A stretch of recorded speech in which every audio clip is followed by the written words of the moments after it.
Okey. Bismillahirrahmanirrahim. Assalamualaikum warahmatullahi wabarakatuh. Alhamdulillahi rabbil alamin. Nahmaduhu wa nasta'inuhu wa nastaghfiruh. Wa na'udzu billahi min syururi anfusina wa min sayyiati a'malina. May yahdihillahu fala mudilla lahu wa may yudlil fala hadiya lahu. Asyhadu an la ilaha illallah wahdahu la syarika lah wa asyhadu anna Muhammadan abduhu wa rasuluh. Amma ba'.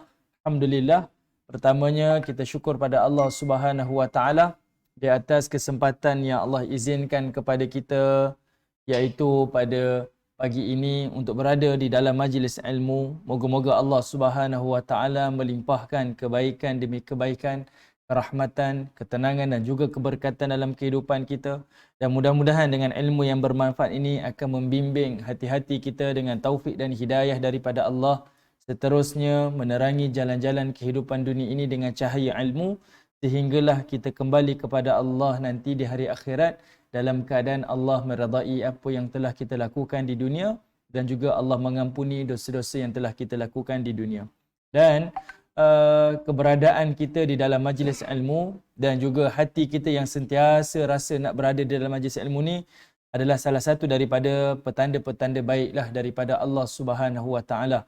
Walaupun seringkali kita dalam keadaan kelalaian, walaupun seringkali kita melakukan perkara-perkara yang tidak sepatutnya, seringkali melakukan maksiat kepada Allah, tapi Allah Ta'ala masih lagi memandang kita dengan pandangan rahmah, iaitu dengan memilih kita untuk berada di dalam majlis-majlis ilmu.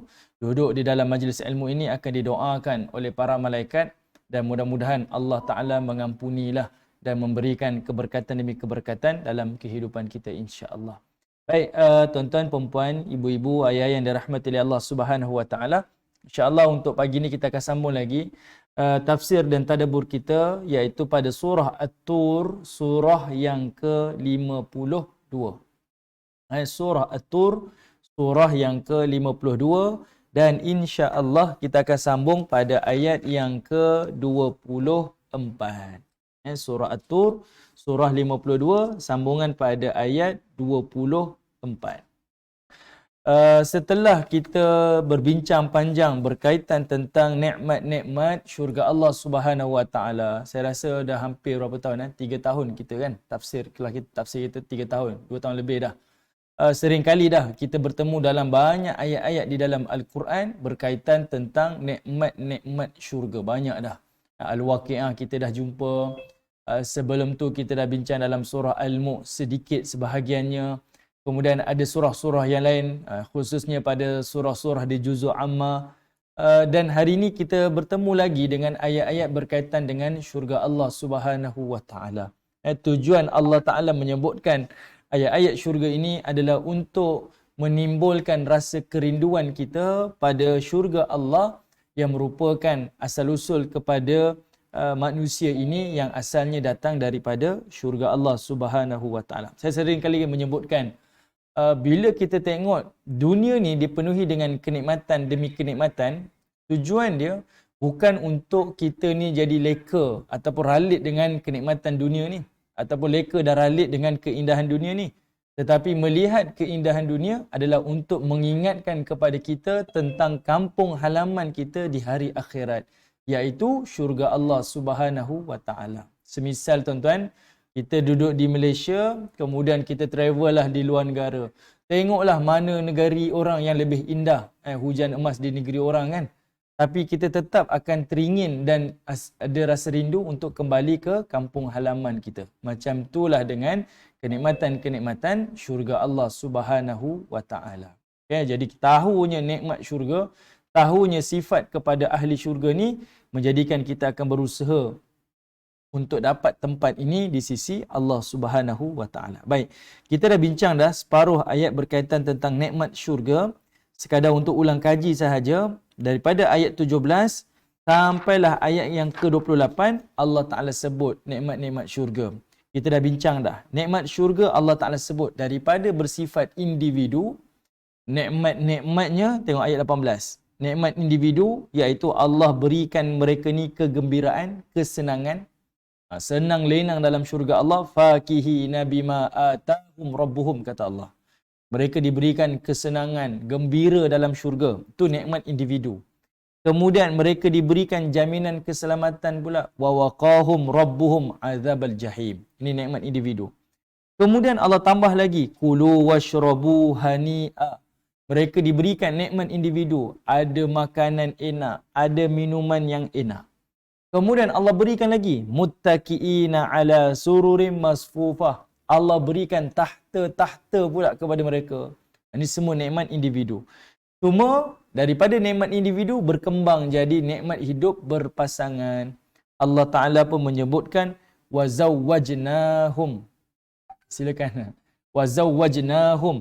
Allah berikan nikmat dari sudut adanya kehidupan nikmat berpasang-pasangan. Okay? Tadi ada nikmat secara individu, sekarang ni ada nikmat secara berpasangan. Hidup kita ada pasangan. Suami ada, isteri pun ada. Wazawwajnahum bihurun ni'in. Okay? Allah Ta'ala berikan hidup secara adanya pasangan-pasangan di dalam syurga Allah. Lepas dia hidup secara individu, kemudian dia ada diberikan nikmat berpasangan hidup dalam syurga Allah. Ayat 21 tu Allah Ta'ala sebut, iaitu diberikan nikmat hidup dengan keluarga-keluarga dia. Okay? Walladzina amanu wattaba'athum zurriyyatahum biimanin alhaqna bihim zurriyyatahum. Allah Ta'ala tunjukkan lagi, tambah lagi nikmat kepada penghuni-penghuni syurga Allah Subhanahu wa Ta'ala. Ada pula nikmat hidup berkeluarga di dalam syurga Allah Subhanahu wa Ta'ala. Dah ada keluarga pula, ditambahkan lagi adanya makan-makan, adanya minuman-minuman di dalam syurga Allah. Baik, barulah kita masuk ayat yang ke-24. Itu sekali imbas tuan-tuan berkaitan tentang nikmat yang kita dah pernah bincang dah pada pertemuan yang lalu. Untuk detail, tuan-tuan kena tengok balik semula pada video kita minggu yang lalu. Baik, kita tengok pada ayat 24. Bismillahirrahmanirrahim. Allah Ta'ala menyebutkan, وَيَطُوفُ عَلَيْهِمْ غِلْمَانٌ لَهُمْ كَأَنَّهُمْ لُؤْلُؤٌ مَكْنُونٌ. Kata Allah Subhanahu wa Ta'ala, penghuni syurga tadi tu, dia dah duduk dengan keluarga dia dah. Dia dah ada pasangan hidup, dia ditemukan balik dengan anak cucu dia, dia bertemu balik dengan ibu bapa dia. Kita dah bincang dah sebelum ni. Penghuni syurga, sifatnya dekat dunia, mereka ni bukan orang yang sombong, bukan orang yang ego, ataupun orang yang pentingkan diri sendiri. Okay? Sebab dalam keadaan dia dah menikmati semua nikmat yang dia nak, dia masih lagi bertanya, mana mak ayah saya? Mana isteri saya? Dan mana anak-anak saya? Lalu Allah Ta'ala pertemukan mereka di dalam syurga Allah. Di dunia ni, macam itulah sifat penghuni syurga. Dalam keadaan dia mengkecapi nikmat-nikmat dunia, dia masih lagi memberikan keutamaan kepada ahli keluarga mereka. Itu pengajaran yang kita dah sentuh dah pertemuan yang lalu. Bila mereka dah hidup dalam keluarga, Allah Ta'ala sebut, mereka ni diberikan macam-macam kenikmatan, iaitu diberikan makanan dan diberikan minuman. Biasalah tuan-tuan, kalau kita dah bertemu dengan ahli keluarga kita, tak sekadar cukup jumpa aja.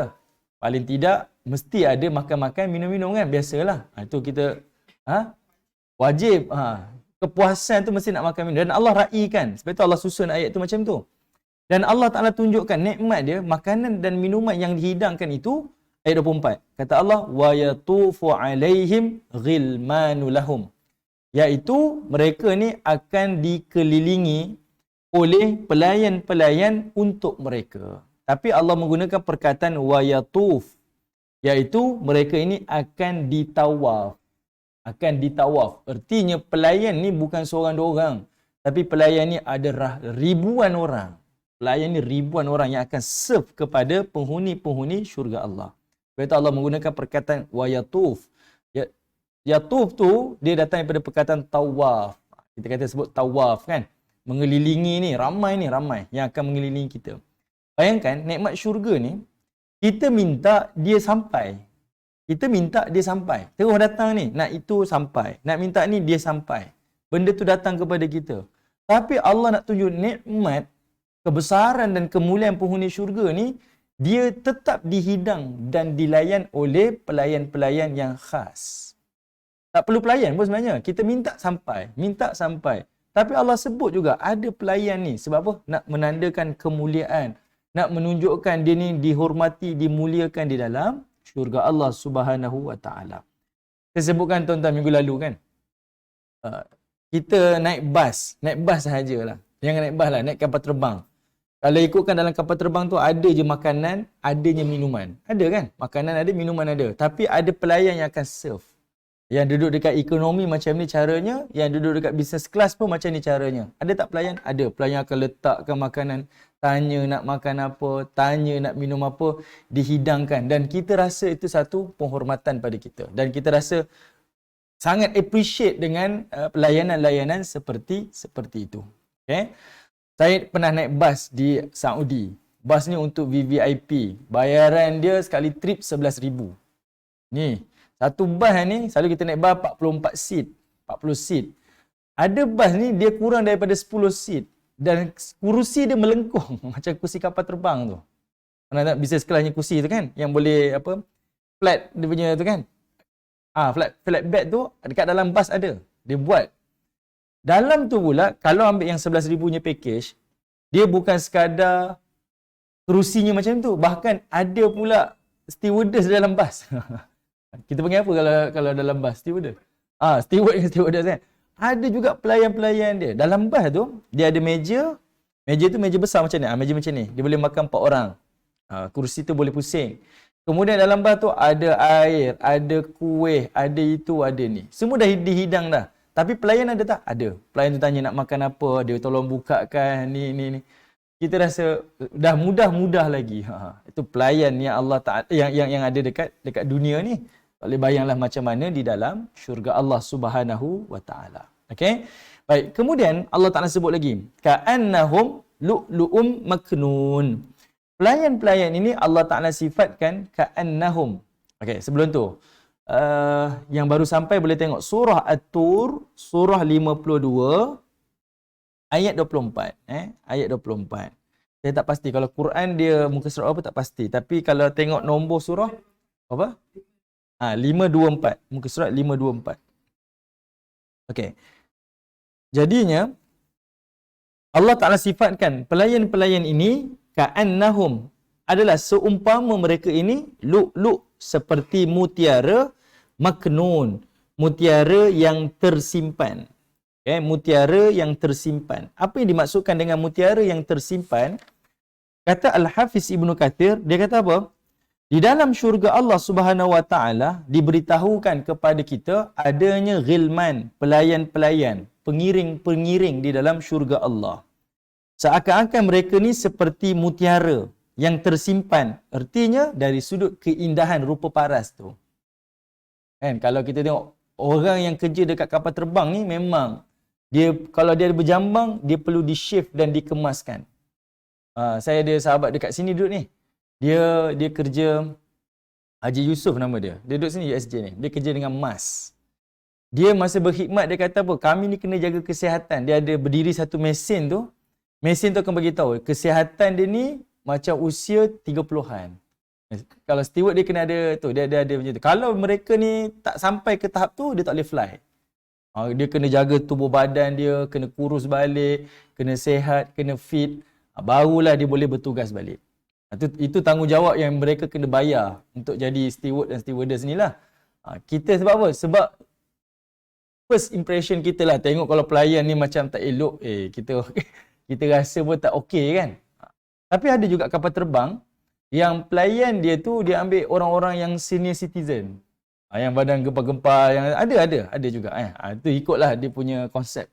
Tapi kita rasa selesa dengan orang yang kemas, bersih dan sebagainya. Jadi Allah Ta'ala tunjukkan. Kata Al-Hafiz Ibnu Katsir, bila disifatkan penghuni pelayan syurga ni sebagai mutiara yang tersimpan, adalah untuk menunjukkan tentang keindahan rupa paras mereka, keelokan fizikal mereka, termasuklah kebersihan dan juga keindahan pakaian-pakaian yang dipakai oleh mereka. Perkataan lu'lu' maknun tu merujuk pada fizikal dan merujuk kepada pakaian mereka. Pakaian bersih. Kita tengok pergilah mana restoran-restoran yang mahal-mahal tu. Dari sudut pakaian dia bersih, warna seragam. Itu adalah lambang kepada kebersihan di balik kitchen restoran tu. Betul tak? Kita tak tahulah, mungkinlah di balik kitchen tu macam-macam berlaku. Tapi dari sudut pakaian tu adalah untuk memberikan first impression lah kepada kebersihan di dalam restoran tu. Khususnya kitchen yang disediakan. Itu antaralah kenapa Allah Ta'ala highlight pelayan-pelayan itu seperti lu'lu' maknun. Okey. Baik. Kemudian Allah Ta'ala sebut mereka dah dapat hidup berkeluarga dalam syurga Allah. Nikmat ni. Nikmat. Lalu Allah tambah lagi nikmat. Apa dia? Tengok ayat 25. Wa aqbala ba'duhum ala ba'din yatasaalun. Mereka ni ada nikmat interaction secara sosial. Ni nak memenuhi fitrah manusia ni. Manusia ni hidup dalam keadaan bermasyarakat. Allah tambah lagi nikmat, dia berinteraksi sesama yang lain. Interaksi secara sosial. Sama ada melalui adik-beradik dia, introvert ke, extrovert ke, semua termasuk dalam kategori ni. Dia akan bergaul dengan orang-orang lain. Dan mereka saling berbual-bual, bertanya-tanya di antara penghuni-penghuni syurga Allah. Okay. Alright. Apa dia?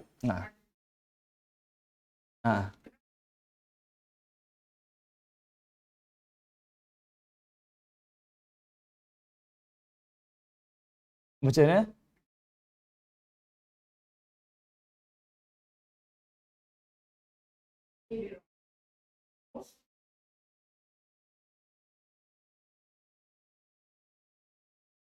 Diamond.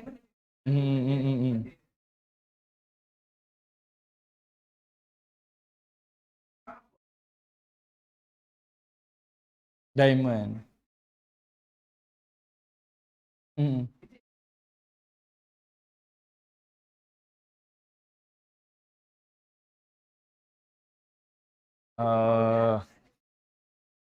Dia dah terus. Boleh. Okey, baik. Puan Shima berikan pandangan lah. Dia kata kenapa Allah Ta'ala sebut sebagai lu'lu', seperti mutiara, pearl. Kenapa Allah tak kata seperti diamond kan? Sebab betul lah, dari satu sudut yang kita fikir secara logiknya, pearl ni memanglah sekali buka dah siap. Dah cantik, dah memang dah shining, dah macam-macam lah. Berbanding dengan diamond, dia perlu dipotong, perlu di itu, perlu di ni, barulah jadi diamond. Pearl tak macam tu kan, dia memang semua jadi. Kalau dia jadikan butang ke, dia jadikan apa ke, benda tu memang dah siap, saiz dan sebagainya. Dan saya pernah ditanya, saya rasa saya pernah share dah sebelum ni. Orang selalu sebut, ni ada seorang budak ni, dia tanya saya, dia kata, Ustaz, betul ke Allah ni resis kan? Saya pernah sebut sebenarnya. Allah ni resis ke? Saya kata, kenapa Allah resis? Dia kata, sebab Allah Ta'ala sebut bidadari ke, apa nikmat dalam syurga tu, semuanya seperti mutiara. Mutiara tu warna apa dia kata? Putih dia kata. Dia kata maksudnya, yang putih je cantik. Yang kulit hitam manis ni tak cantik. Kalau dia macam resis, bukan resis pun. Macam lebih kepada putih, yang hitam tak cantik. Tapi sebenarnya bukan macam tu penilaian dia. Penilaian dia, putih hitam tu bukan. Penilaian dia, semua manusia suka kepada kecantikan, keindahan mutiara. Sebab benda tu mengikut taste kepada semua orang. Maksudnya, kalau kita masuk syurga, taste saya suka orang yang hitam manis. Itulah hitam manis lah yang kita dapat. Kita suka orang yang kulit putih, putih lah yang kita dapat. Dia bukan merujuk kepada warna benda tu, tapi merujuk kepada dia adalah sesuatu yang semua orang suka. Faham tak? Itulah sebenarnya yang Allah Ta'ala nak highlightkan. Tapi Puan Shima, terima kasih juga.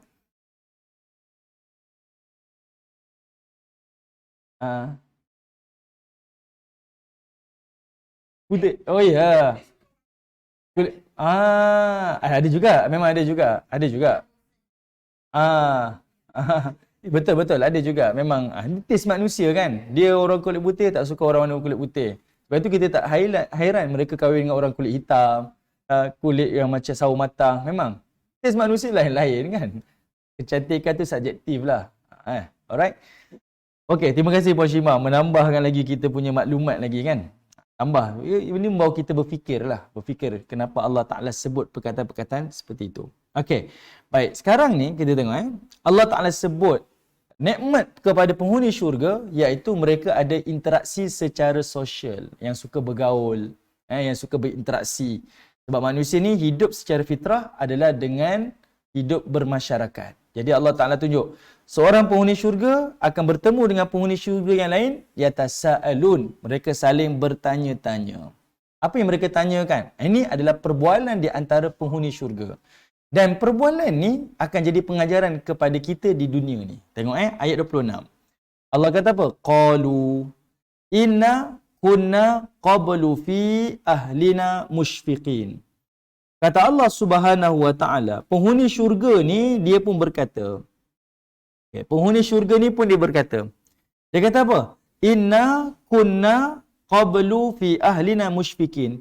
Sesungguhnya kami ni dahulu di dunia, sewaktu kami berada fi ahlina, di dalam keluarga kami ni, musyfiqin, kami ni dalam keadaan takut. Musyfiqin, kami dalam keadaan takut untuk diazab. Maksudnya dia hidup dekat dunia ni, dia sentiasa berhati-hati. Dia takut buat benda yang haram, dia takut melanggar hukum Tuhan, dia takut apa yang dia buat ini Allah murka. Yang itu yang dimaksudkan sebagai musyfiqin. Okay, hidup dekat dunia ni dia berhati-hati. Dia akan pastikan apa yang dia buat, apa yang dia cakap dan apa yang dia lalui, semuanya Allah redha. Kalau kita bayangkan orang macam ni rasa macam susah lah. Betul tak? Dia nak berniaga, tengok orang lain berniaga, ini untung tapi dia tak buat. Sebab apa? Perniagaan ni Allah tak redha. Tak apalah, saya ambil jalan macam ni. Saya buat macam ni. Saya baru ni tuan-tuan, saya balik umrah. Ni yang ini selalu kita jumpa. Jemaah-jemaah umrah ni selalu dipesan, kalau kamu nak turun buat tawaf wadak ke, ataupun kamu nak tawaf sunat ke, pakailah ihram. Yang sekarang kan macam tu. Bila nak tuan-tuan pergi ke Kaabah, tuan-tuan kena pakai ihram. Jadi kalau kita yang tak buat umrah, tapi kita nak pergi Kaabah, pakai je ihram tu. Olok-olok lah, helah. Helah, kita kata ni helah kan. Helah, pakai je ihram tu, tak apa. Nanti orang tu akan lepaskan. Sedangkan kita dalam keadaan muhrim ke? Berihram ke? Tak. Tapi kita nak jadikan helah supaya dilepaskan. Kita nampak benda tu sebagai helah, tak ada masalah. Tapi sebenarnya kita jangan lupa, benda tu kita telah ambil hak orang lain. Kenapa? Orang yang dalam keadaan berihram tu, dia yang dibenarkan masuk. Tu hukum kan? Untuk hukum semasa lah, hukum kerajaan buat macam tu. Kita pula ambil hak orang lain sebab kita tak dalam keadaan ihram, tapi kita masuk mengambil hak orang lain. Dibenarkan ke tidak? Sepatutnya kita tanya pada iman kita. Ada orang kata, bohong sunat, kita kata kan, bohong sunat. Ikut logik kita, tak ada masalah. Tapi sebenarnya kalau kita betul-betul berjaga hati-hati dengan kitanya iman dan takwa kita tak buat. Kita tak buat. Tapi kita akan kata, ustaz, kalau saya nak buat tawaf wadak, susahlah kalau ni jauh saya nak naik atas ni, pusing ni. Tak apalah. Biarlah kita dalam keadaan macam tu kan. Sebab apa? Dihukum. Sebab tu saya kata tadi, orang yang macam ni dia akan sentiasa berhati-hati. Walaupun dia susah, tak apa. Yang penting Allah tak murka apa yang saya buat.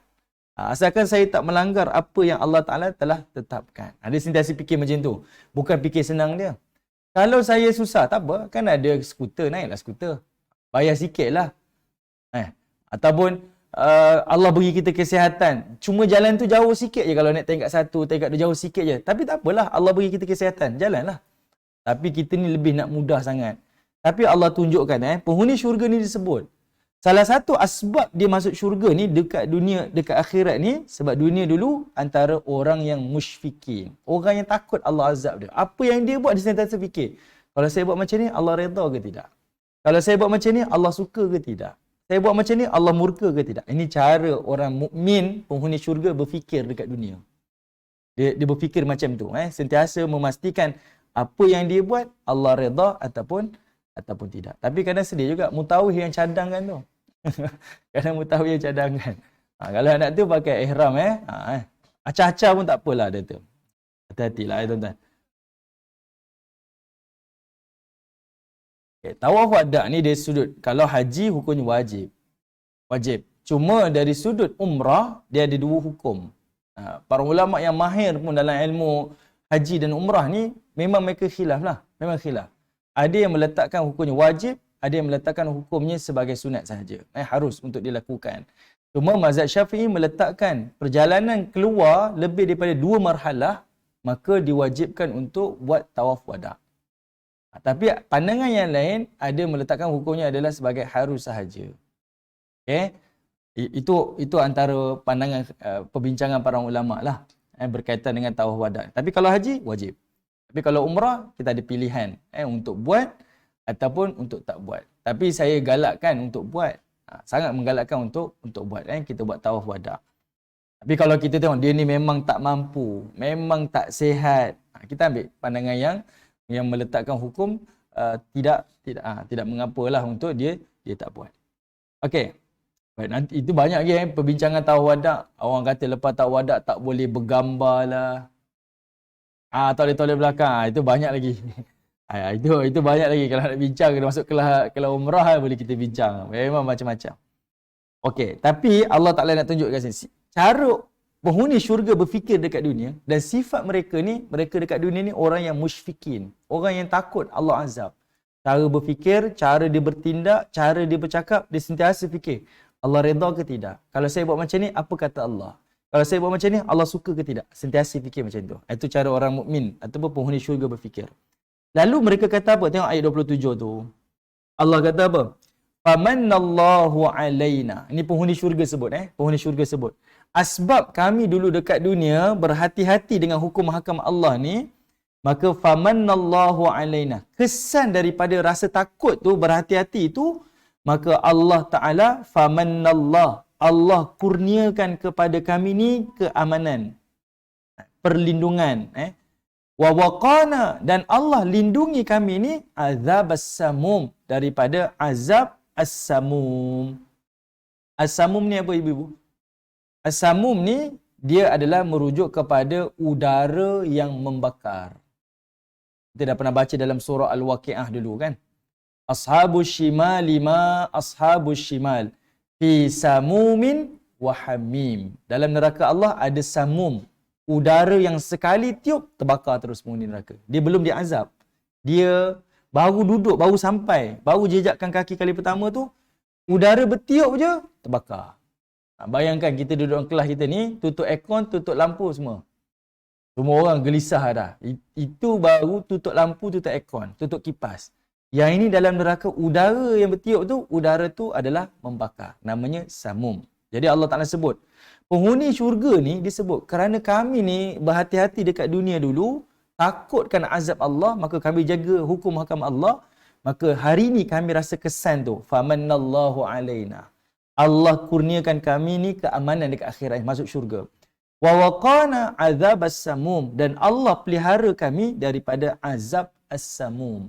Azab udara yang membakar. Tengok penghuni syurga dia tak kata Allah selamatkan kami daripada api. Tapi Allah selamatkan kami daripada udara. Punyalah dia rasa syukur. Kita selamat daripada api pun okey dah. Sekarang ni Allah selamat bukan sekadar api, udara pun Allah tak izinkan. Sedangkan udara ni lagi jauh kan, membahang tu. Okey, udara pun Allah Taala selamatkan. Dan ini juga tanda Allah Taala tunjukkan di hari akhirat udara neraka ni pun adalah azab. Macam mana pula ada manusia fikir, tak apalah masuk neraka, kejap je kan? Sedangkan penghuni yang duduk di hari akhirat kata apa? Tak rasa udara pun dah kira nikmat dah. Sebab jangan kata api, udara pun azab.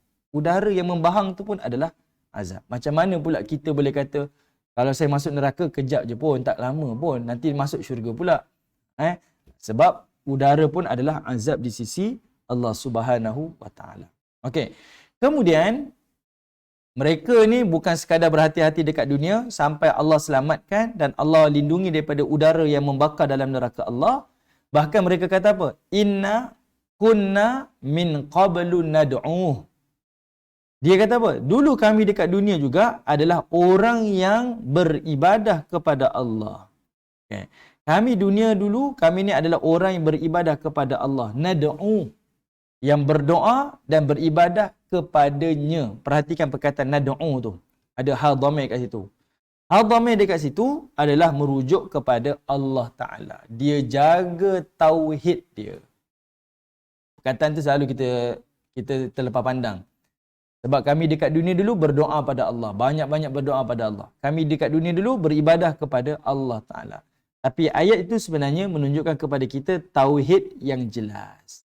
Dia meminta ke, dia beribadah ke, dia berharap ke hanya kepada Allah, tak ada pada yang lain.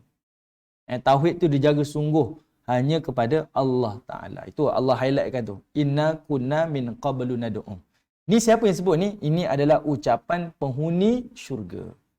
Waktu-waktu dia mengetih dengan kawan-kawan ni, kan kita dah tengok dia dah makan, dah minum kan, sekarang dia berbual ni, waktu itulah kawan tanya, macam mana masuk syurga?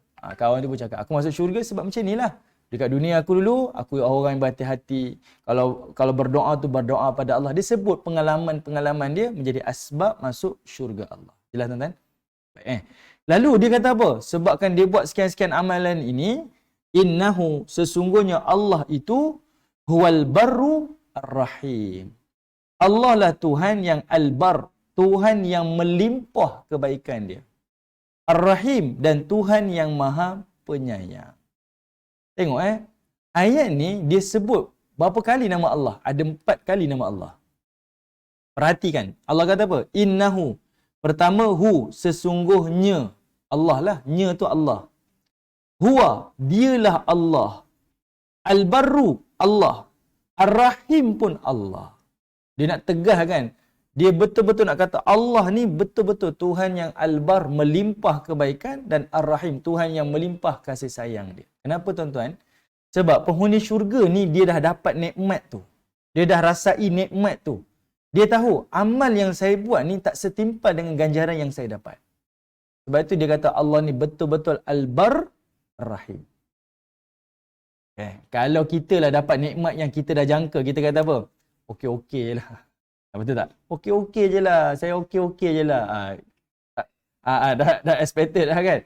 Ya, ini nikmat yang unexpected, yang dia tak boleh jangka. Sebab itu dia kata innahu huwal barrur rahim. Disebut nama Allah tu banyak kali. Nak kata Allah ni betul-betul al-bar, melimpah kebaikan. Saya buat amal macam ni je pun, tapi Allah bagi lebih lagi. Ar-Rahim, sudahlah Allah ni melimpah kebaikan dia, dan Allah juga Ar-Rahim, Tuhan yang melimpah sifat penyayangnya kepada kami ni. Ini dialog antara yang disebutkan oleh penghuni-penghuni syurga Allah Subhanahu Wa Taala. Clue dia, pengajaran untuk kita ni, iaitu dekat dunia ni, kalau kita nak bersifat dengan sifat penghuni syurga, betulkan balik cara sudut pandang kita dan sudut fikir kita. Bukan hidup ni fikir, kalau saya buat macam ni, apa orang kata? Kalau saya beli macam ni, apa orang kata? Kalau saya macam ni, apa orang kata? Tak. Kita fikir, kalau saya begini, apa yang Allah kata? Kalau saya buat macam ni, apa yang Allah kata? Kalau saya berkenduri kendara macam ni, apa Allah kata? Itu yang sepatutnya orang mukmin berfikir. Okey? Ini antara cara kita bertadabbur ayat-ayat Allah Subhanahu Wa Taala. Baik, saya bawa satu lagi contoh. Dialog di antara penghuni-penghuni syurga Allah. Kita dah pernah sentuh dialog ni. Cuma saya ulang lagi sekali supaya tuan-tuan kita sama-sama ambil pengajaran dan ambil sebagai satu teladan lah. Kita tengok surah yang ke-37. Surah 37, surah As-Saffat. Surah 37, surah As-Saffat, ayat yang ke-50.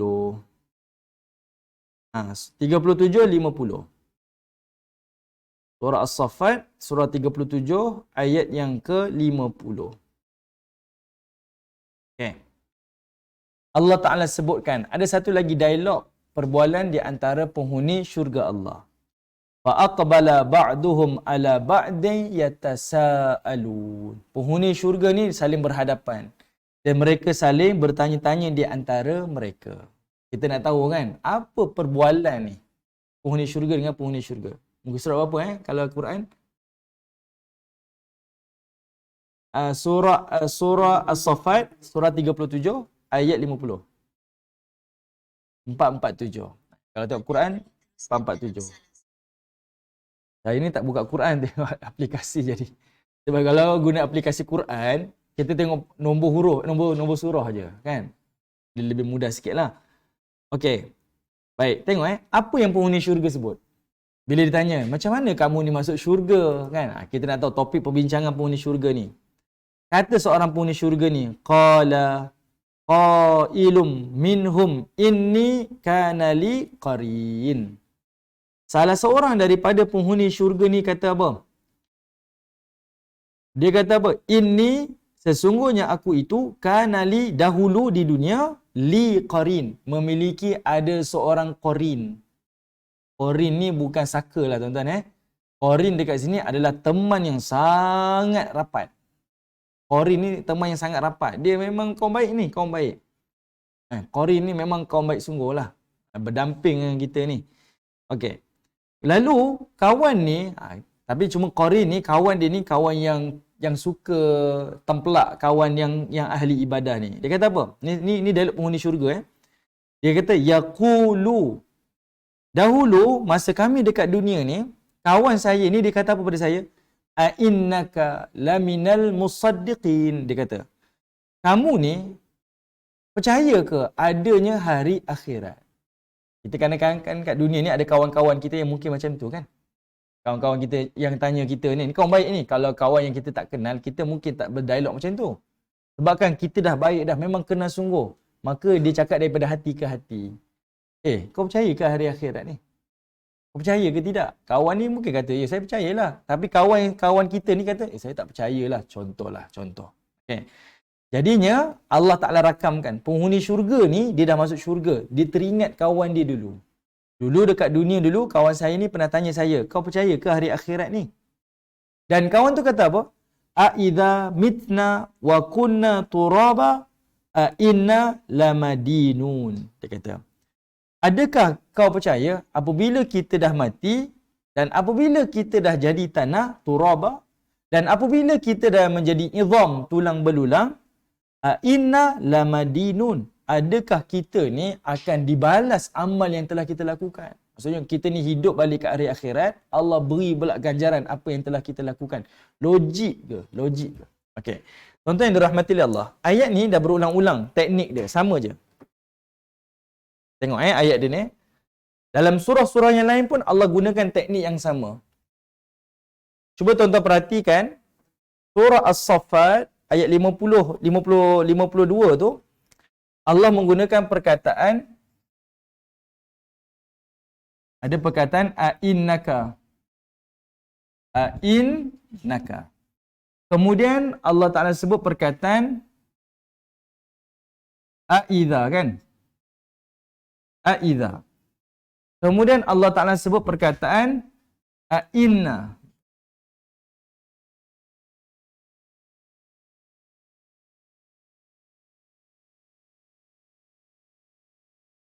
Kemudian Allah sebut perkataan a'inna. Okey. Betul tak? Kita tengok perkataan tu Allah Ta'ala sebut a'inna. Semua perkataan ni disebut sebagai istifham. Okey, ni. Ini semua ni istifham ni. Tanya, adakah, apakah, adakah kita ni, adakah kau percaya al-musaddiqin? Percaya tak hari akhirat? Kemudian tanya lagi, a'idha, adakah apabila kita ni dah mati nanti? A'inna, adakah kita ni nanti akan dihidupkan semula? Dia tanya. Okey? 3 kali dia bertanya. 3 kali bertanya ni sebenarnya nak tunjukkan kepada kita adalah sebagai provokasi. Ataupun kita kata dia ni tempelak kawan dia. Okey? Contohlah, kita berpegang dengan satu prinsip. Lalu, kita nak cakap kita ni betul, kita tak cakap lah kita betul. Tapi kita tanya, kamu percaya ke macam ni? Percaya ke macam ni? Dia tanya tu soalannya bertalu-talu. Supaya orang ni rasa apa? Betul juga dia ni kata. Boleh faham soalan saya kan? Jadinya, pertanyaan yang Allah Ta'ala sebut ni daripada kawan dia ni untuk tunjukkan provokasi kepada kawan yang beriman. Ataupun sebagai tanda dia ni tempelak kepada kawan yang beriman. Right. Boleh dapat Okey. Kemudian, jadinya kawan ni dia cerita, dekat dunia dulu kawan saya macam tu sifat dia. Dia tempelak saya, dia provok saya beriman ke tidak dengan hari akhirat sekian ni. Lalu, tengok ayat 54. Allah kata apa? Lalu penghuni syurga ni, dia kata apa? Qala, penghuni syurga pun kata kepada kawan dia, hal antum mutalli'un. Adakah kau nak tengok, nak jenguk mutalli'un, nak jenguk tak kawan kau tu dekat mana sekarang ni? Okey. Tuan-tuan cuba tengok saya minta maaf kalau tuan-tuan rasa terlepas pandang, saya ulang lagi sekali. Tuan-tuan tengok ayat 51 Allah menggunakan perkataan qala. Cuba tuan-tuan perhatikan. Benda ni dia kalau dia kena betul-betul kita perhatikan. Ayat 51 Allah menggunakan perkataan qala. Ayat 52 Allah gunakan perkataan yaqulu. Kemudian ayat yang ke-54 Allah gunakan perkataan qala. Okey. Perkataan qala yaqulu ni sama je, dia berkata. Tapi sebenarnya dia adalah isyarat kepada di mana orang ni berkata. Perkataan qala ini adalah merujuk kepada yang berkata ni adalah penghuni syurga dengan penghuni syurga. Ini maksudnya dialog ni adalah dialog dalam syurga. Kalau tuan-tuan ingatlah saya pernah sebut dulu, mana-mana ayat berkaitan dengan syurga, Allah sebut dalam past tense. Past tense. Okay, fa'lul madhi. Kenapa? Sebab nak tunjukkan benda ni adalah apa? Pasti berlaku. Ini kaedah dalam Quran. Selalunya, sepatutnya, ni cerita hari akhirat ni. Benda present tense lah. Tapi tak, Allah akan sebut dalam bentuk past tense. Okay, sebab nak bagi tahu ini adalah benda yang pasti berlaku. Jadi kalau tuan-tuan tengok, siapa yang berkata tu? Ini dialog antara penghuni syurga dengan penghuni syurga. Ini dialog penghuni syurga dengan penghuni syurga. Bila perkataan yaqulu, ini present tense, fa'lul mudhari'. Ini adalah merujuk kepada dialog di dunia. Okay. Dan hikmah juga Allah gunakan perkataan present tense ni, nak cakap kawan yang disebut ni adalah kawan yang degil. Dia konsisten. Dah lah, dia provoke. Kemudian dia konsisten. Kenapa? Sebab present tense, benda yang sedang berlaku dan akan berlaku. Maksudnya, nak tunjukkan dia ni sentiasa cakap benda yang sama. Provoke kawan ni. Kau beriman ke hari kiamat ni? Kau tak fikir ke kalau kau dah mati, jadi tanah, jadi tulang, boleh ke hidup balik? Benda tu bukan sekali, tapi kerap kali. Boleh faham? Boleh faham Okey. Baik. Tengok kawan ni pun kata, qala ayat 54. Siapa yang kata ni? Penghuni syurga dengan penghuni syurga. Hal antum mutalli'un. Lepas dia cerita kawan dia tu, kawan dia yang dalam syurga ni kata apa? Nak tak tengok kawan aku tu? Nak tengok? Jom kita tengok kawan ni. Kita jenguk kawan tu kat mana? Lalu Allah kata, ayat 55, fattala'a. Maka mereka pun menjenguk kawan tadi tu. Kawan yang duk probok-probok dekat dunia tu. Fara'ahu. Dan mereka tengok dengan mata mereka. Ro'a. Ro'a dekat situ adalah melihat dengan mata dia. Dia tengok kawannya tu dekat mana? Fi sawa'il jahim. Kawan yang duduk provok tak percaya akhirat tu, dia berada di tengah-tengah neraka al-jahim. Jadi, ayat ni pula mengajar kita, penghuni syurga ni sifat dia tetap beriman kepada Allah. Datanglah macam-macam provokasi ke, datanglah kawan dia ke, siapa ke kata ni macam ni, dia tetap berpegang dengan keimanan yang solid pada Allah Ta'ala. Tak tergugat. Kamu kata apa pun, saya tak kisah. Saya tetap berpegang dengan perintah Allah Ta'ala. Kan ujian ni bertali arus kan? Ada orang tanya, pakai tudung ni tak panas ke? Contohlah. Awak ni pakai macam ni tak rasa ni ke? Remeh ke? Tak rasa konservatif ke? Kita dah boleh blound rambut, dah boleh tu. Contohlah. Dia tetap, saya tetap berpegang pada perintah Allah. Ini sifat penghuni-penghuni syurga di dunia. Okey, lalu dia kata apa tengok Qala, maka penghuni syurga tu bila dia tengok kawan di dalam neraka, dia kata apa? Allahi, demi Allah. In kita la turdin. Aku ni hampir-hampir meletakkan diri aku ni dalam keadaan kebinasaan. Kalau aku ikut dia, aku jadi macam menyesal dia. Menyesal. Dia kata, kalau aku ikut, alhamdulillah lah, demi Allah lah. Kalau aku ni ikut dia dulu, habis. Macam itulah aku. Punya rasa syukur dengan perintah Allah. Sabar sikit je dekat dunia ni. Macam kita lah dekat dunia ni. Buat kenduri kecil-kecil, orang duk mengata kan. Buat kenduri besar mengata, kecil pun mengata. Bila buat kenduri besar, nak tunjuk lah tu, dia lah yang terpaling kahwin kan, orang istilahkan kan. Dia lah yang terpaling kahwin ni, contohlah. Buat kenduri kecil pula, tengok tu mungkinlah tu ada sebab kenapa buat kenduri kecil-kecil. Orang ni tak pernah puas hati. Kita tak apalah. Satu hari je pun kena hadap orang mengata. Yang penting sekali, lepas kahwin tu. Kan, kita yang menanggung. Kalau saya buat kenduri besar-besar, saya tanggung hutang. Dia ambil tahu ke? Tak ambil tahu. Jadi biarlah orang kata, yang penting kita tahu apa yang kita nak buat. Macam itulah Allah bayangkan di dunia ini, biarlah orang kata apa pun, yang penting kita tahu di hari akhirat apa yang kita akan boleh. Jadi jangan dengar sangat dah apa orang kata ni. Yang penting apa yang Allah kata. Okey. Kemudian dia kata apa lagi? Walaula ni'matu rabbi, dan kalaulah tidak disebabkan nikmat Tuhan aku. Nikmat ini adalah merujuk kepada hidayah. Kalaulah Allah tak beri hidayah kepada aku, la kuntu minal muhdarin. Nescaya aku ni lah orang yang dapat azab. Kalau Allah tak beri hidayah pada aku ni, nescaya akulah orang yang dapat azab. Okay? Lalu dia tanya lagi, afama nahnu bimayyitin. Okay? Afama nahnu bimayyitin. Kemudian dia bercakap dengan kawan dia yang menikmati kesenangan syurga tu. Dia kata apa? Bukankah kita ni takkan mati dah? Bukankah kita takkan mati? Maksudnya kita dah sampai syurga dah. Kita akan hidup selama-lamanya dalam syurga. Penuh dengan nikmat ni. Dan kita syukur kita takkan mati dah. Illa mautatanal ula wa ma nahnu bimu'adzibin. Selain daripada kematian kita yang dahulu, kita juga tidak akan terkena seksa lagi. Inna hadha lahuwal fawzul azim. Dan sesungguhnya nikmat-nikmat syurga itu adalah satu kemenangan yang besar di sisi Allah. La mithli hadha falyamalil amilun. Untuk memperolehi nikmat seperti ini, maka orang-orang yang melakukan amal saleh mesti bersungguh-sungguh beramal saleh. Ini satu pengajaran untuk kita lah. Ini perbualan penghuni syurga dengan penghuni syurga. Tapi ayat ini cukup menjadi satu motivasi kepada orang mukmin. Kita nak belajar daripada orang-orang yang dah masuk ke dalam syurga Allah Subhanahu wa taala. Itulah dialog dia. Kita ni dah tak mati dah, kita dah rasa nikmat dah.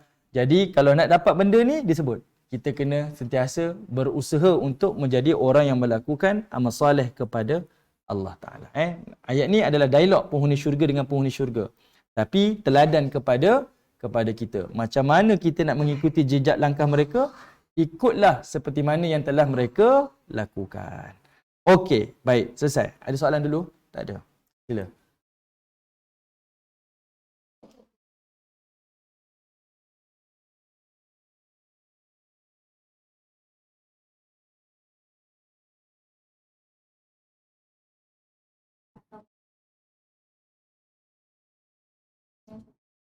Okey, baik. Adakah penghuni syurga ni tak buat dosa? Soalannya, adakah penghuni syurga ni tak buat dosa? Tak. Penghuni syurga, semua manusia ni akan melakukan dosa. Nabi sebut dalam hadis Nabi SAW, setiap anak Adam ni, setiap manusia ni melakukan kesalahan. Semua buat salah. Sentiasa buat salah. Itu sifat kita. Cuma yang membezakan kita ni adalah orang yang bertaubat ataupun tidak. Orang yang bertaubat ataupun tidak. Kalau kita tengok hadis-hadis berkaitan dengan taubat ni sangat banyak. Nabi SAW cerita, Allah Ta'ala sebut, iaitu Allah Ta'ala menyebutkan hamba dia ni sentiasa minta taubat kepada Allah. Hari ni dia buat maksiat. Lalu dia angkat tangan, qala Allahumma ghfir li dhanbi. Dia kata, wahai Allah, ampunkanlah dosa aku ni. Lalu Allah Ta'ala akan ampunkan dosa dia. Dia buat maksiat, dia bertaubat. Allah ampun tak? Kata Nabi, Allah ampun dosa dia. Kali kedua, kata Nabi SAW, dia kembali buat maksiat balik. Buat maksiat. Kemudian dia tersedar, dia bertaubat. Minta pengampunan Allah. Allah ampunkanlah dosa saya. Kata Allah Ta'ala, Allah ampunkan dosa dia. Hadis ni hadis kursi. Hadis kursi ni maksudnya Allah Ta'ala yang sebut. Dia minta ampun, Allah ampunkan. Kali kedua dah. Kemudian dia buat lagi maksiat. Kemudian dia tersedar, dia bertaubat balik. Dan Allah Ta'ala ampun tak dosa dia? Allah ampunkan dosa dia. Sampai Allah kata apa? I'mal ma syi'ta faqad ghafartu laka. Kamu buatlah apa yang kamu nak. Sekali kamu minta taubat, aku sentiasa ampunkan. Dan aku takkan tak ampunkan. Itu sifat Allah Ta'ala. Jadi penghuni syurga ni, adakah mereka tak buat dosa? Buat. Cuma bezanya mereka buat sedar dan mereka bertaubat kepada Allah Ta'ala. Okay. Mungkin kita kata, Ustaz, saya ni dah bertaubat tapi sering kali buat maksiat ulang. Macam mana pula? Allah sentiasa ampunkan. Itu jawapan dia. Allah sentiasa ampunkan. Buatlah banyak kali pun, minta taubat, Allah ampun. Ya, Allah ampunkan. Berapa banyak? Sebanyak-banyaknya. Sama je. Allah Ta'ala tetap akan ampunkan. Sebab, kalau kita baca hadis-hadis bab pengampunan ni, Allah Ta'ala ni dia sentiasa beri harapan pada kita. Sentiasa beri harapan. Kita tak kan? Oh, kamu ni buat maksiat ya? Berapa banyak maksiat buat ni? Oh, dah banyak kali dah. Orang macam ni neraka lah dia. Kita selalu macam tu. Sebenarnya tidak. Agama tak macam tu. Agama ni dia sentiasa beri harapan.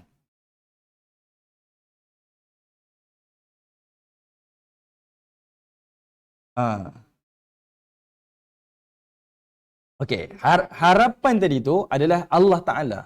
Kita ni buat maksiat, kita minta pada Allah, Allah sentiasa beri harapan. Kamu jangan putus asa dari rahmat aku. Allah sentiasa beri harapan. Manakala rajak dan khauf itu dari sudut kita beribadah. Itu dari sudut kita beribadah. Kita berharap dan kita sentiasa takut dalam ibadah tu, itu kita. Tadi tu harapan daripada Allah. Rajak dengan khauf tu harapan kita. Bila kita buat ibadah, selalunya bila kita buat ibadah, kita ni sentiasa dalam keadaan overconfident. Saya pergi masjid je rasa saya ni dah kira 5-6 tahun kot jaga solat jamaah ni. Syurga kot contoh. Tengok orang lain, ni ahli neraka, ni ahli neraka. Kita sentiasa rasa overconfident. Allah suruh kita rasa khauf. Ada rasa takut sikit. Mungkinlah kamu buat ni tak ikhlas. Ada rasa. Jangan ada rasa terlalu overconfident. Kena ada rasa takut. Dan kalau kita buat salah pula, kena sentiasa ada perasaan rojak pada Allah Ta'ala. Saya buat macam ni, Allah terima ke tidak? Ada letakkan harapan. Allah terima insya-Allah. Sebab, kalau tak ada rasa khauf, kita akan jadi overconfident. Kalau kita tak ada rasa rojak, berharap, kita akan putus asa dalam kehidupan. Jadi benda ni dia kena seimbang dalam amal soleh kita kepada Allah Ta'ala. Jelas? Boleh Okey. Baik, tengok ayat yang berikutnya. Okey. Ayat yang berikut ni selesailah ayat-ayat tentang syurga Allah. Okey, sekarang ni Allah Ta'ala sebut berkaitan dengan ayat 29, surah At-Tur. Surah 52 ayat 29. Surah 52 ayat 29. Okay, selesailah cerita tentang syurga Allah, maka Allah Subhanahu Wa Ta'ala sebutkan kepada Nabi, fadzakir. Jadi wahai Muhammad, tetaplah kamu memberi peringatan. Okay, kena tengok ayat sebelum ni tuan-tuan Kalau tuan-tuan ingat lagi ayat sebelum ni, iaitu pada ayat yang ke-16, 1 hingga 16 adalah berkaitan tentang Nabi SAW bersama dengan orang-orang musyrikin Mekah kan. Yang mana mereka ni memperolok-olokkan ajaran dakwah Nabi SAW. Okay, dia tuduh Nabi ni sihir lah.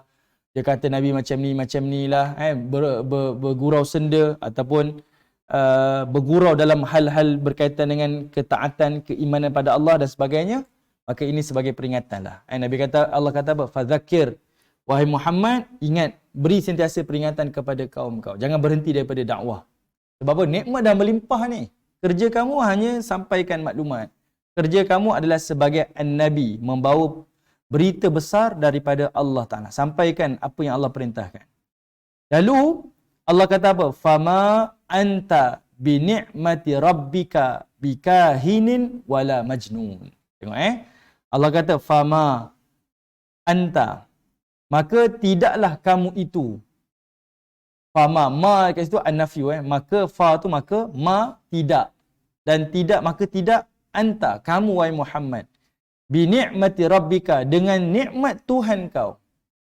Bikahinin, engkau ni bukan tukang tilik. Kahin tukang tilik. Wala majnun, dan engkau ni juga bukan orang gila. Okay. Ini adalah untuk menafikan tuduhan Quraisy. Orang Quraisy kata, Muhammad, kau ni tukang tilik. Muhammad, engkau ni adalah orang gila. Muhammad, engkau ni adalah syair. Ayat ni Allah nafikan. Tugas Nabi adalah fadzakir. Tolong beri peringatan je. Sampaikan peringatan daripada Allah. Okey, kenapa orang Quraisy tuduh Nabi sebagai kahin? Kahin, tukang tilik. Sebab tukang tilik ni dia kata seolah-olah sama macam Nabi. Kahin ni orang yang dapat berita daripada langit. Kita kata dukun lah. Bahasa kita dukun. Dukun ni dia boleh tilik. Dia tahu untung nasib kawan ni. Macam mana dia tahu?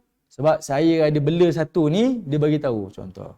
Kawan ni pula dapat berita daripada langit. Jadi, orang Quraisy tuduh Muhammad. Muhammad, kamu kata kamu dapat berita daripada langit ni. Kau ni kahin. Dia kata macam tu. Sebab tu dia tuduh Nabi ni kahin.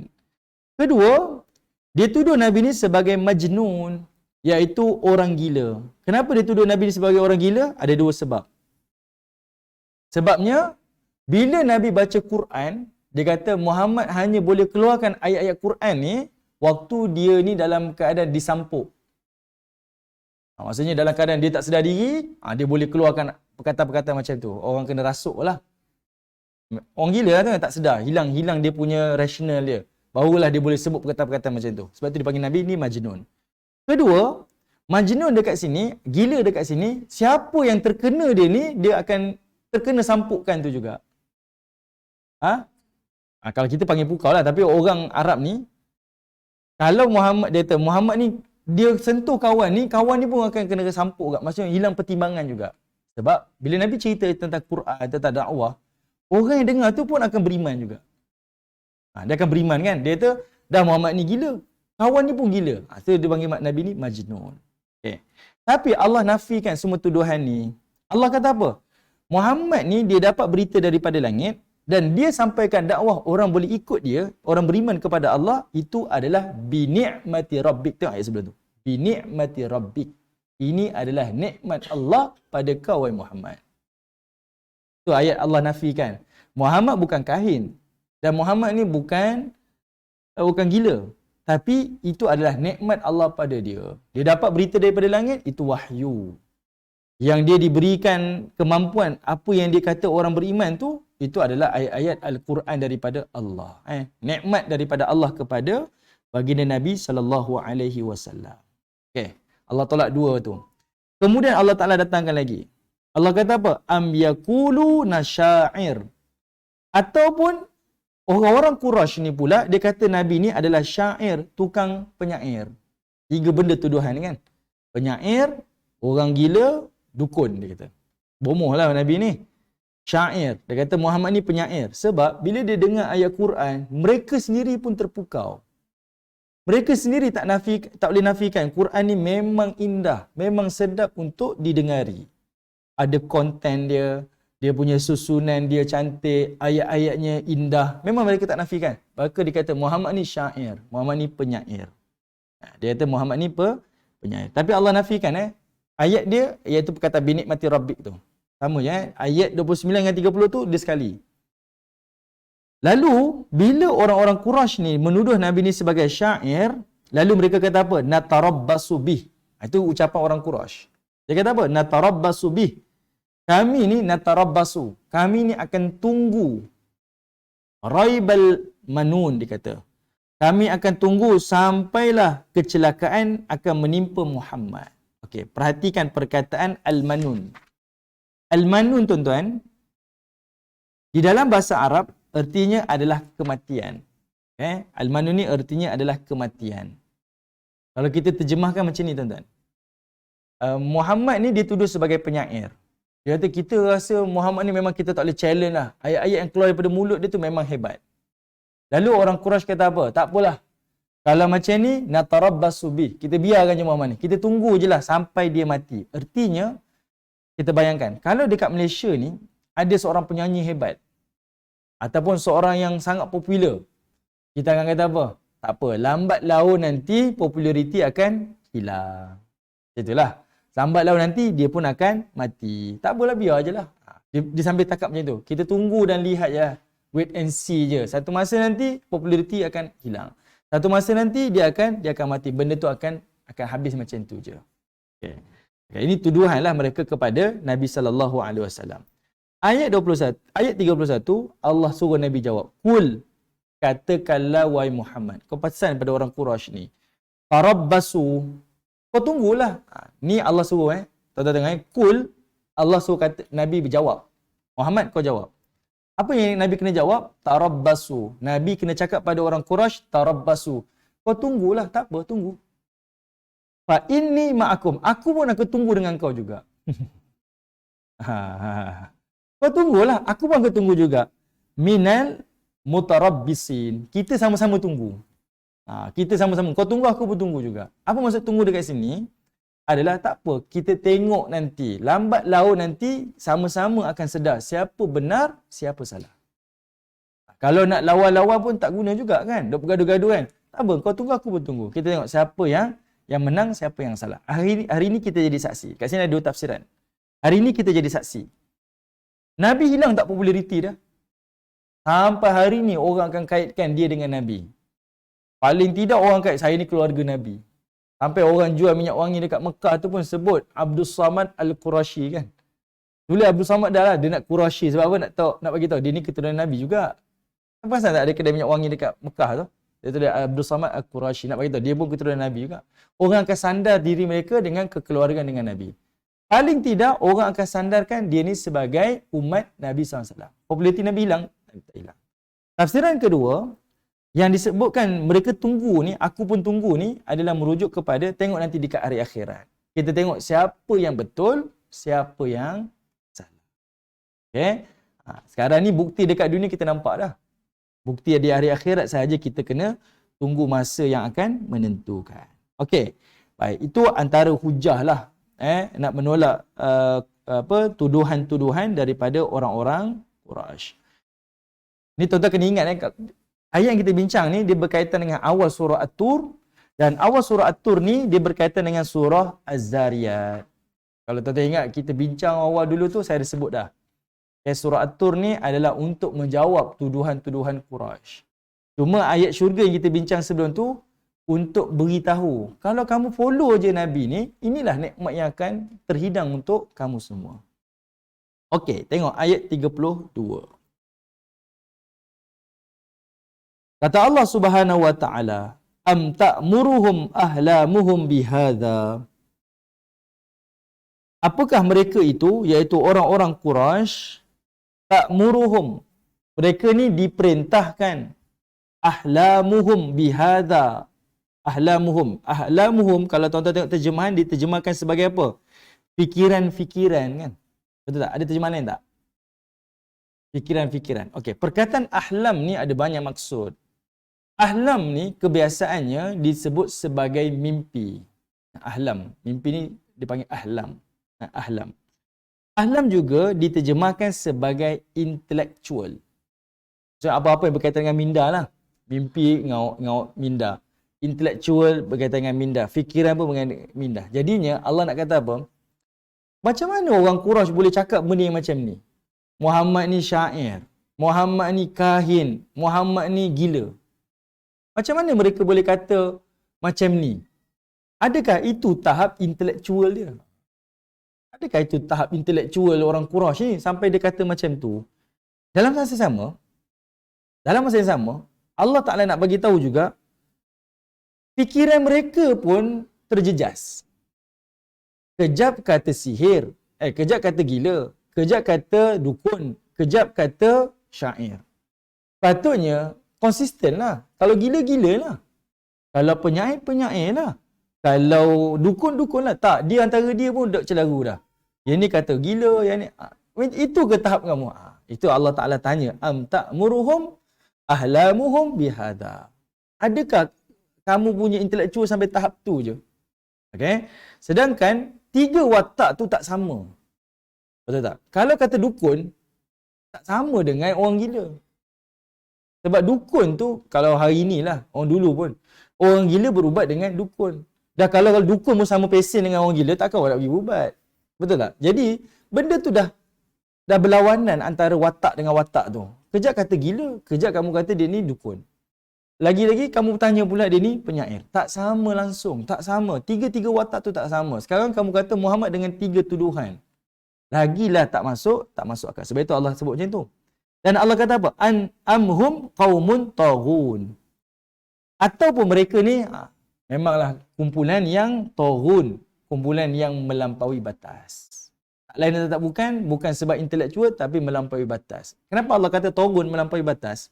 Sebab dari sudut fitrah, dari sudut akal kita dan fitrah kita, kita ni memang boleh terima wahyu Allah. Memang boleh terima. Contoh kita daripada kecil, bila dicerita pada kita kehidupan hari akhirat, kita boleh accept tak? Boleh kan? Kita boleh accept. Saya boleh accept. Orang cerita tentang kuasa-kuasa gaib, kita boleh accept tak? Kita boleh accept. Ini secara fitrah, kita boleh terima. Benda tu boleh terima. Sebab fitrah. Tapi kalau kita tak diisi dengan benda-benda macam ni, kita akan diisi dengan sesuatu yang lain. Contohnya apa? Kita boleh accept kuasa-kuasa gaib. Kalau kita tak isi anak-anak kita dengan ilmu macam ni, ilmu gaib, anak kita akan percaya tentang ni kuasa Superman, kuasa, dia boleh accept tak? Superman ada kuasa terbang, Batman ada kuasa ni. Sebab benda tu boleh terima.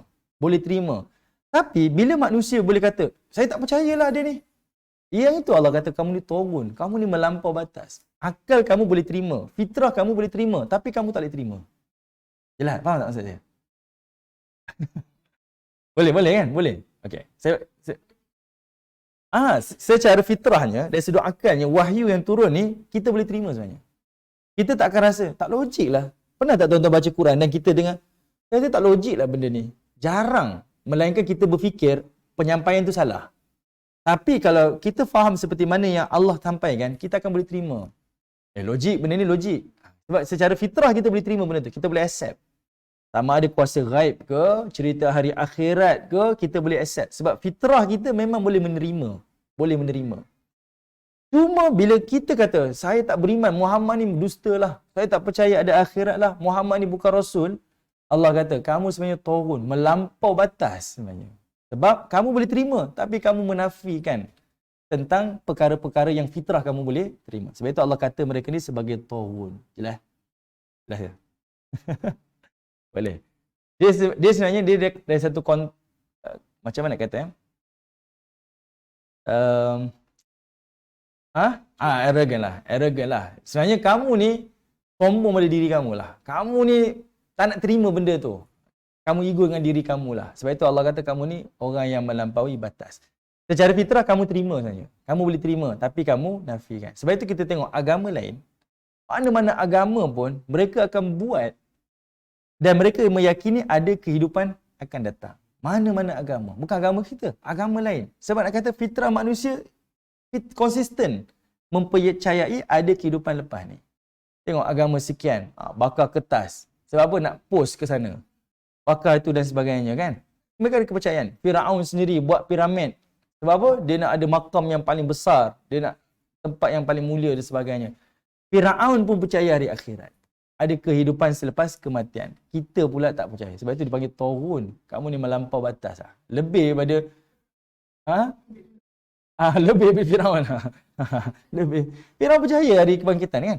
Firaun percaya hari kebangkitan. Sebab fitrah memang kepercayaan itu ada. Sebab itu tengok mana-mana manusia pun, dia percaya ada Tuhan. Saya ni tak percaya Tuhan. Contoh, saya tak percaya Tuhan. Lepaskan dia tengah laut. Lepaskan tengah laut. Dia minta kat siapa? Contohlah, kita lepas dia. Tu, dia hanyut dekat tengah-tengah laut tu. Dia nak sebut nama siapa? Dia akan sebut paling tidak, oh my God. Dia pasti akan sebut perkataan sebab fitrah. Tiba-tiba kamu tak boleh terima pula. Kamu lama. Ya, oh saya tak baca. Oh ya. Okey.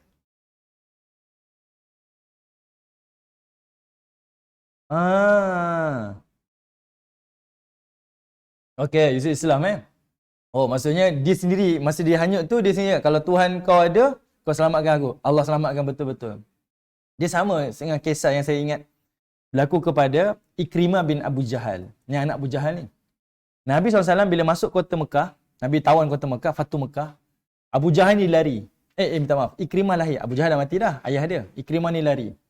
Dia naik kapal laut daripada Jeddah, dia nak pindah ke Yaman. Nak lari ni sebab dia tahu Muhammad dah tawan kota Mekah, kita yang duduk musuh dengan Muhammad ni semua confirm kena penjara. Lalu masa dia naik atas kapal tu, Allah datangkan badai. Kapal ni datang ribut atas laut ni. Lalu dia kata, kalaulah Allah selamatkan aku dekat sini, aku pasti akan pulang ke Mekah dan aku beriman dengan Tuhan Muhammad. Disebut macam tu. Maksudnya ada keyakinan pada dia, aku akan beriman pada Tuhan Muhammad. Badai itu berhenti. Dan dia patah balik ke Mekah, jumpa dengan Nabi dan diberiman dengan Nabi SAW. Dan Ikrimah ni akhirnya dia mati dalam keadaan mukmin. Itu antara sebab. Nak tunjukkan manusia fitrah dia boleh accept sebenarnya. Boleh accept tentang keimanan pada hari kiamat. Kalau ikut logik memang, kalau betul-betul kita gunakan, saya tak percaya Tuhan, mana ni Tuhan, tak nampak bukti. Kalau guna otak lah. Tapi dari sudut fitrah kita tak boleh nafikan. Saya percaya sebenarnya. Semua orang dalam keadaan seperti itu. Jadi bila kita tolak, Allah kata kamu ni memang melampaui batas. Kamu berbohong dengan diri sendirilah. Berbohong dengan fitrah kamu sendiri. Okey, kemudian Allah sebut lagi, apa lagi mereka ni? Ataupun mereka ini yaqulu nataqawwalah.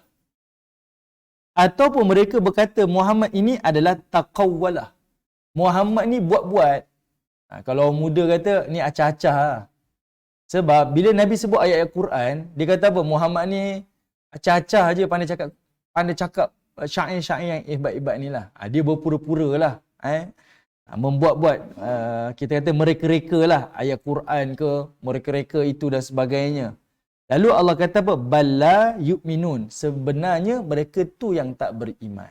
Sebab kalau benda yang kita buat-buat, benda tu takkan konsisten.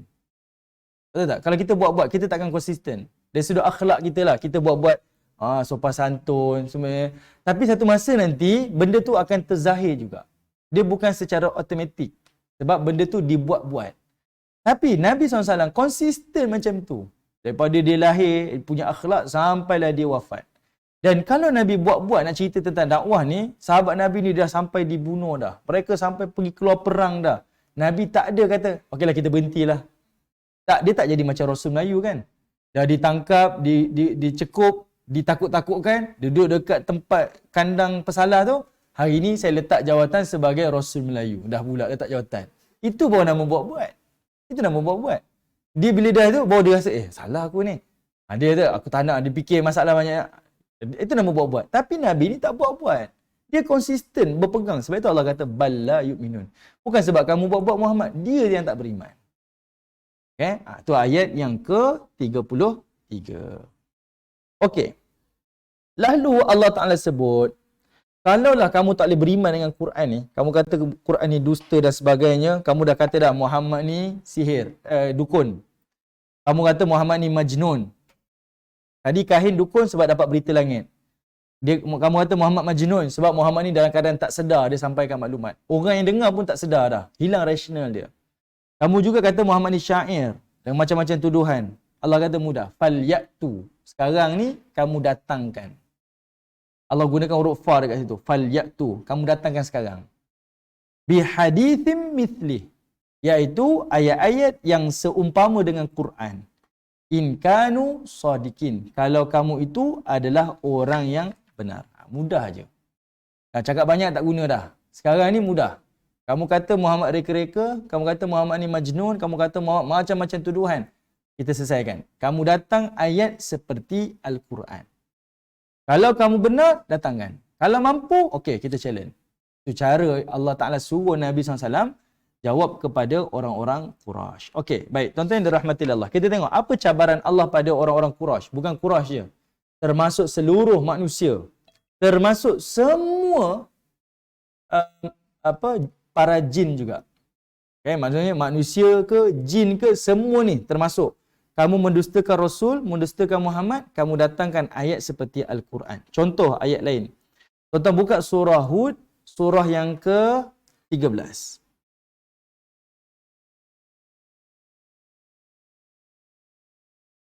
Surah yang ke-11 ayat 13. Surah Hud, surah 11 ayat 13. Okey. Allah Ta'ala kata apa? Am yakulu naftarah. Okay, kalau kita tengok Quran, muka surat 222. Okay, Allah kata apa? Am yakulu naftarah. Bahkan mereka ni, ayat 13. 223. Minta maaf, ayat 223. Muka surat 223. Surah 11, ayat 13. Okay, surah Hud, ayat 13. Am yakulu naftarah. Mereka menuduh Nabi SAW, mengatakan Nabi ni sekian. Kata Allah, Qul, katakan wahai Muhammad pada mereka, Fa'tu, datangkan, bi'ashri suwari mithli. Kamu datangkan 10 surah seperti Quran. Datang 10 surah. Muftarayatin wad'u man istata'tum. Okay?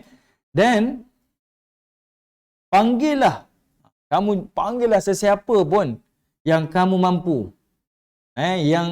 Yang min dunillah, yang selain daripada Allah. Maksudnya kamu panggil siapa? Jin ke, manusia ke, siapa-siapa. Kumpullah cendekiawan-cendekiawan pakar bahasa macam mana pun.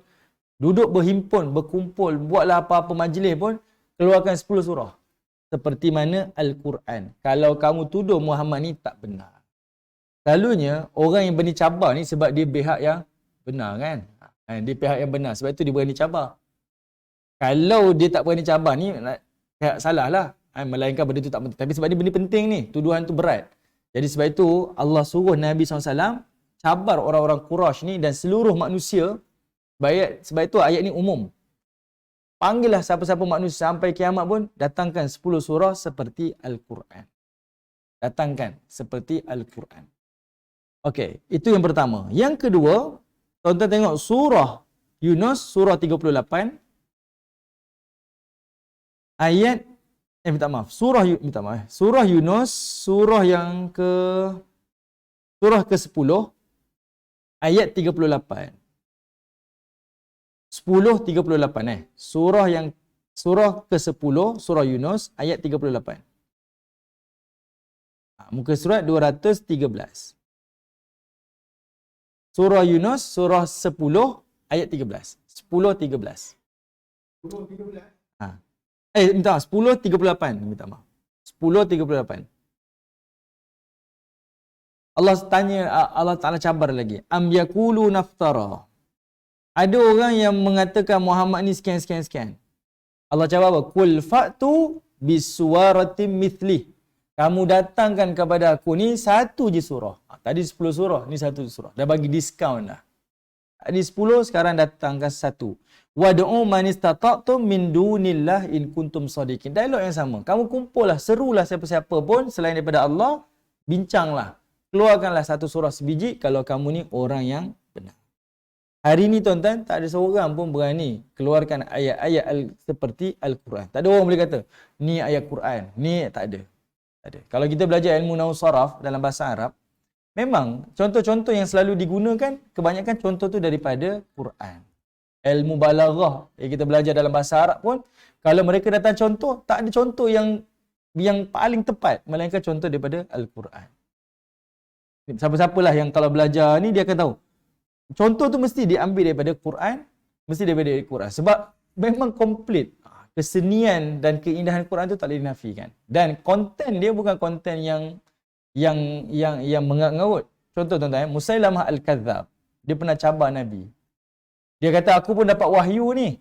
Dia pun baca ayat dia. Dia kata, adanya gajah dan gajah. Ataupun arnab dan arnab. Dia keluarkan ayat dia. Dia sebab dia nak lawan surah Al-Fil. Allah turunkan surah tentang gajah kan. Bukan cerita gajah pun. Tapi tentang Abraha. Dia pun sebut juga. Saya dapat surah berkaitan dengan arnab. Arnab. Dadanya besar apa benda tah dia. Orang ketawakan dia. Bukan orang beriman, orang ketawakan dia. Sebab ayat nampak macam cantik. Tapi dia punya konten tak ada. Tak ada isi. Okay, kosonglah. Konten siapa-siapalah yang nak meniru-niru ayat-ayat daripada Al-Quran. Okey, baik. Sekarang kita tengok ayat 35. Okey, setelah Allah datangkan bukti untuk manusia berfikir tentang kebenaran wahyu ni, kebenaran Al-Quran, maka Allah Subhanahu Wa Taala datangkan kepada kita ni, iaitu bukti-bukti yang Allah Ta'ala ni Tuhan yang maha besar lah. Kewujudan Tuhan ni. Maka Allah datangkan beberapa tanda-tanda nikmat daripada Allah. Yang pertama, ayat 35 ni adalah nikmat penciptaan. Okay? Allah kata apa? Am khuliqu min ghairi syai'in am humul khaliqun. Kata Allah Subhanahu Wa Ta'ala, apakah mereka dicipta tanpa sesuatu? Am humul khaliqun, ataupun mereka yang menciptakan diri mereka sendiri. Kita tolak Quran contohlah. Allah dah datang bukti dah. Saya tak percaya Quran. Saya tak percaya ada Tuhan. Allah tanya sekarang soalan. Kamu yang diciptakan ke ataupun kamu yang menciptakan? Kita pun memang tak boleh jawab tuan-tuan. Ni checkmate lah ni sebenarnya. Tapi kenapa kamu tolak? Turun sebenarnya. Kamu ni sebab melampau. Kamu sombong pada diri kamu sendiri. Kamu menipu diri kamu sendiri. Allah tanya, adakah kamu diciptakan ataupun kamu yang menciptakan? Soalan ni bukan untuk dijawab. tapi untuk kita berfikir. Lalu Allah kata lagi, am khalaqus samawati wal ard, ataupun kamu ke yang menciptakan langit dan bumi ni? Balla yuqinun, bahkan mereka pun tak yakin sebenarnya. Maksudnya mereka pun, aku ni boleh ke? Tak boleh sebenarnya, tak boleh. Kamu ke cipta langit ni? Kamu ke cipta bumi ni? Balla yuqinun, mereka sendiri pun tak meyakini apa yang mereka katakan. Dia nak cakap pun dia tak yakin. Maksudnya, tak yakin dekat sini macam-macam bentuk lah. Hari ni manusia kata, kita boleh buat bumi yang macam ni. Adanya oksigen, adanya hidrogen lah, ini campur. Dia cakap pun benda tu tak strong sebenarnya. Kajian-kajian dia pun tak boleh nak mengiyakan apa yang dia kata. Ini hanya sebagai rekan-rekan manusia. Itulah yang Allah Ta'ala nak manusia ni berfikir. Okey, baik. Sebelum tu tuan-tuan, saya ambil satu contoh. Ada satu peristiwa yang berlaku. Okay, ada satu peristiwa berlaku. Berdasarkan kepada ayat ini. Okay? Ceritanya iaitu kisah yang diriwayatkan oleh Al-Imam Bukhari, iaitu dia riwayatkan daripada Muhammad bin Jubair bin Mut'im. Ada seorang sahabat ni namanya Muhammad bin Jubair bin Mut'im. Daripada ayahnya. Ayahnya kata apa? Ayahnya Jubair bin Mut'im. Datuk dia Mut'im bin Adi. Kalau kita belajar sirah, tuan-tuan akan tahu siapa dia ni. Mut'im bin Adi ni adalah orang Quraisy, pembesar Quraisy. Dia ni yang telah dia ni lah yang melindungi Nabi. Kan Nabi bila ditarik tauliah dakwah tu, setahun ke-10 kenabian, isteri Nabi wafat, Khadijah wafat, Abu Talib wafat. Nabi ni dihalau. Kamu tak boleh dakwah dekat sini dah. Waktu tu Nabi bawa diri dakwah di Taif. Nabi dakwah di Taif. Balik daripada Taif, Taif halau Nabi. Cuma Nabi ni dia tak boleh masuk kota Mekah. Boleh. Kalau dia masuk kota Mekah, dia akan dihalang. Jadi Nabi SAW ni dia hantar Zaid bin Harisah pergi minta perlindungan. Takdir Allah, Mut'im bin Adi ni, seorang musyrik ni, dia setuju untuk beri perlindungan pada Nabi. Dan Nabi ni sangat terhutang budi dengan Mut'im ni. Jadi Nabi kata apa dalam satu hadis lepas peristiwa Badar? Nabi kata apa? Kalaulah 70 tawanan musyrikin ni diminta oleh Mut'im bin Adi untuk dibebaskan, aku dah bebaskan dah. Sebab terhutang budinya Nabi kepada Mut'im bin Adi. Dia ni musyrik. Musyrik dia ni. Mut'im bin Adi ni dia mati sebelum Badar. Jadi dia tak adalah sebut. Nabi sebut. Nabi teringat-ingat jasa dia. Nabi kata kalau dia minta aku bebaskan, aku sanggup bebaskan. Kerana apa? Hutang budi aku kepada Mut'im bin Adi. Anaknya bernama Jubair. Cucunya bernama Muhammad bin Jubair. Okay. Apa yang berlaku dia tanya? Jubair bin Mut'im ni cucu dia. Anak dia cerita tentang bapak dia. Bapak dia Jubair bin Mut'im. Beriman bapak dia ni. Dia kata, aku pernah mendengar. Bapak dia kata, aku pernah dengar Nabi membaca surah At-Tur dalam solat. Dan ketika sampai ayat yang kita bincang ni, ayat yang ke 35, 36 ni, dia kata apa? Bila Nabi baca dalam solat maghrib ni, Sekejap. Jubair bin Mut'im menjumpai Nabi selepas peristiwa Badar pada saat penebusan tawanan perang. Pada saat itu, ia sebagai seorang musyrik.